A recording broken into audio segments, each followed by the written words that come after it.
अगजानन पद्मार्कं गजाननमहर्निशम् अनेकदन्तं भक्तानाम् एकदन्तम् उपास्महे। श्रीमहागणपतये नमः।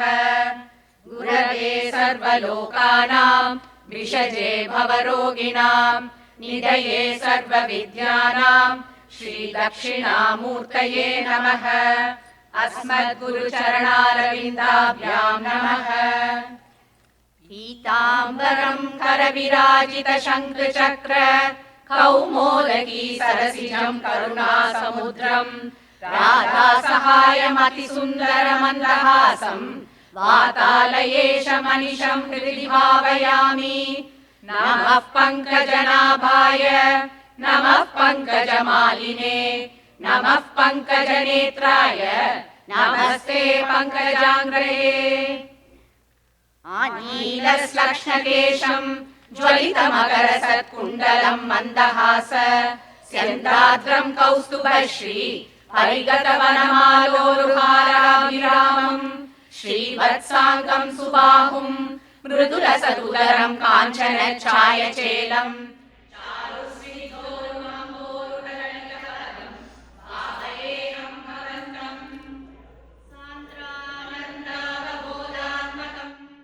अनुपमितं कालदेशावधिभ्यां निर्मुक्तं नित्यमुक्तं निगमशतसहस्रेण निर्भास्यमानम् अस्पष्टं दृष्टमात्रे पुनः उरुपुरुषार्थात्मकं ब्रह्मतत्त्वं तत्तावद्भाति साक्षात् गुरुपवनपुरे हन्तभाग्यं जनानाम्।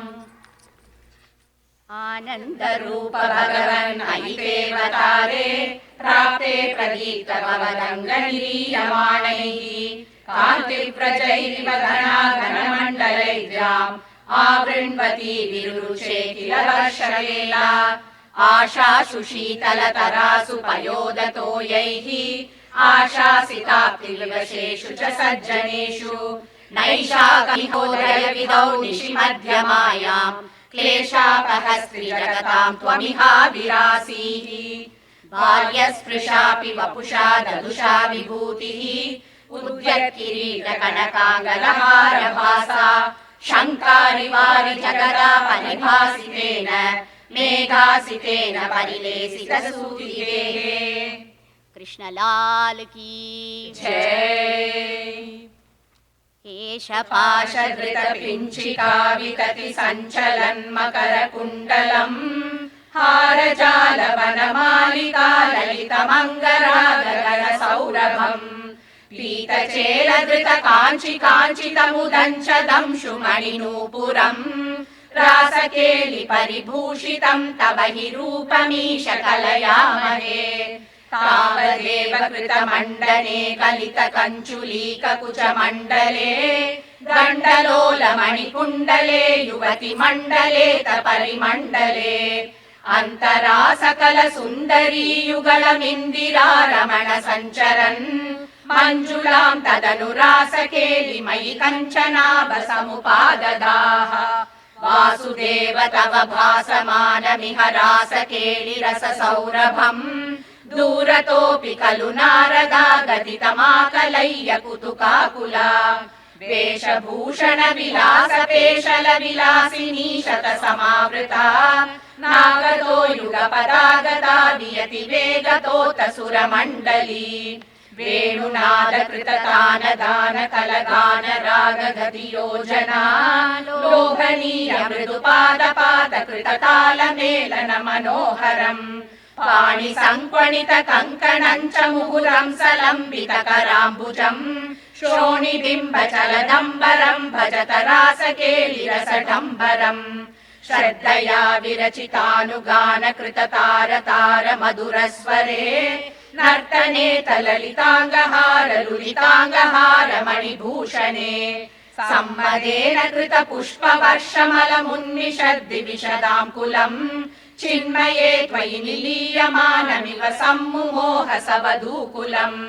स्विन्नसन्नतनुवल्लरी तदनु कापि नाम पशुपाङ्गना कान्तमं समवलम्बते स्म वृषकान्तिभारमुकुलेक्षणा।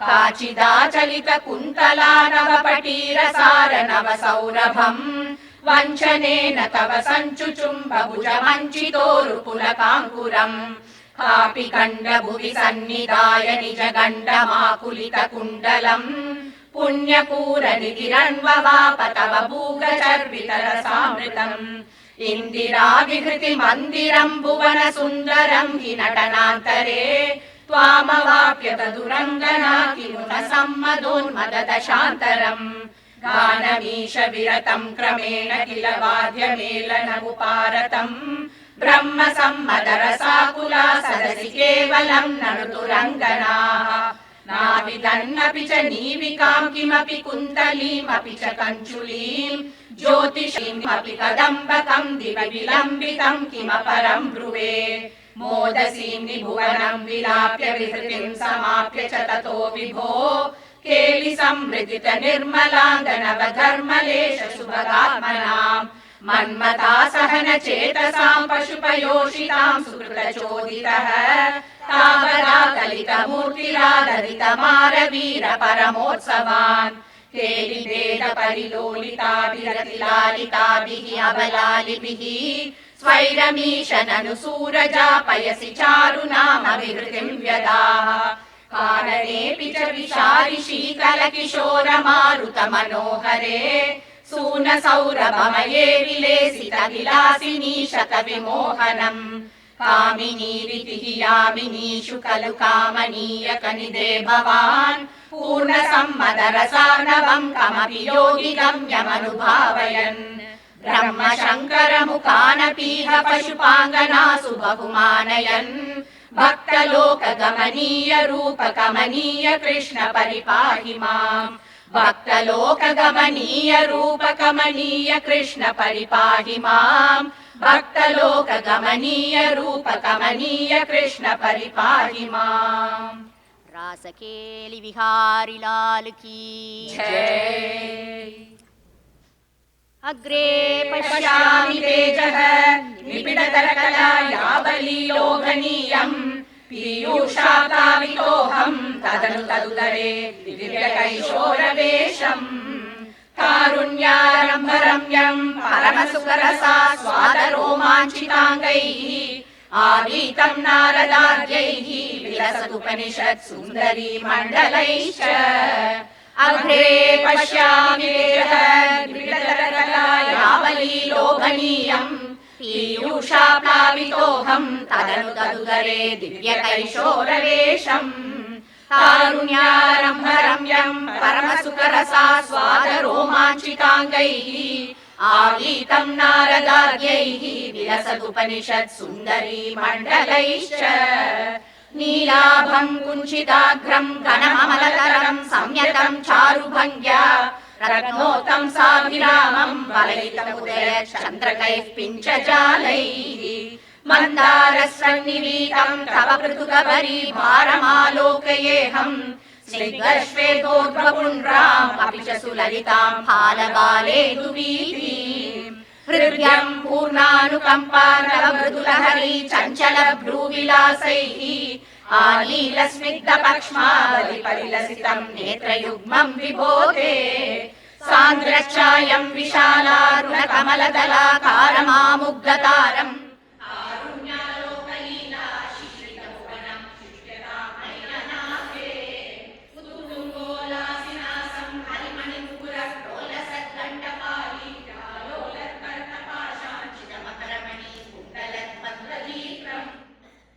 नीलद्धन्तपङ्क्ति सुरधरुणधर छायबिम्बादरान्तः प्रीति प्रस्यन्ति मन्दस्मितमधुरतरम् वक्त्रमुद्भासताम् मे बाहुद्वन्द्वेन रत्नोज्ज्वलवलयभृता शोणपाणिप्रवालेन उपाताम् वेणुनालीम् प्रसृतनखमयूखाङ्गुली सङ्गसाराम् कृत्वा वक्त्रारविन्दे सुमधुरविकसद् रागमुद्भाव्यमानैः शब्द ब्रह्मामृतैस्त्वम् शिशिरित भुवनैः सिञ्च मे कर्णवीरीम् उत्सर्पत्कौस्तुभश्री ततिभिररुणितम् कोमलम् कण्ठदेशम् वक्षः श्रीवत्सरम्यम् तरलतर समुद्री प्रहार प्रदानम् नाना नीलावर्ण प्रसूनावलिकिसललिनीं वन्यमालां विलोलम् लोलम्बां लम्बमानाम् उरसि तव तथा भावये रत्नमालाम् अङ्गे पञ्चाङ्गरागैः अतिशय विकसत् सौरभाकृष्टलोकम्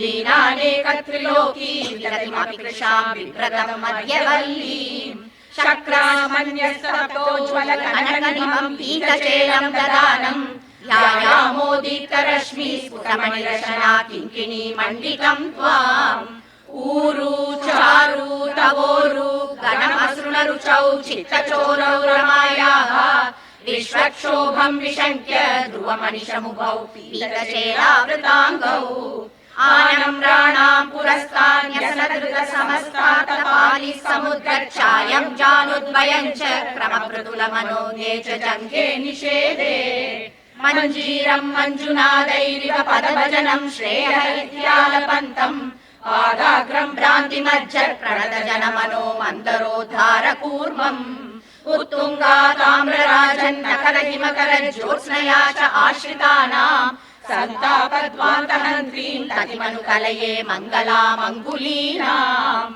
योगीनां त्वदङ्गेषु अधिकसुमधुरं मुक्तिभाजां निवासः भक्तानां कामवर्ष द्युतरुकिसलयं नातते पादमूलम् नित्यं चित्तस्थितं मे पवनपुरपते कृष्ण कारुण्य सिन्धो कृष्णा कारुण्य सिन्धो नित्यं चित्तस्थितं मे पवनपुरपते कृष्ण कारुण्य सिन्धो कृत्वा निःशेषतापान् प्रदिशतु परमानन्द सन्दोह लक्ष्मीम् अज्ञात्वा ते महत्त्वं व्यधिगनिगदितं विश्वनाथ क्षमेताः स्तोत्रं चैतत्सहस्रोत्तरमधिकतरं त्वत्प्रसादाय भूयात् वेदा नारायणीयं श्रुतिषु च जनुषा स्तुत्यता वर्णनेन स्फीतं लीलावतारैः इदमिह कुरुताम् आयु आरोग्य सौख्यम् स्फीतं लीलावतारैः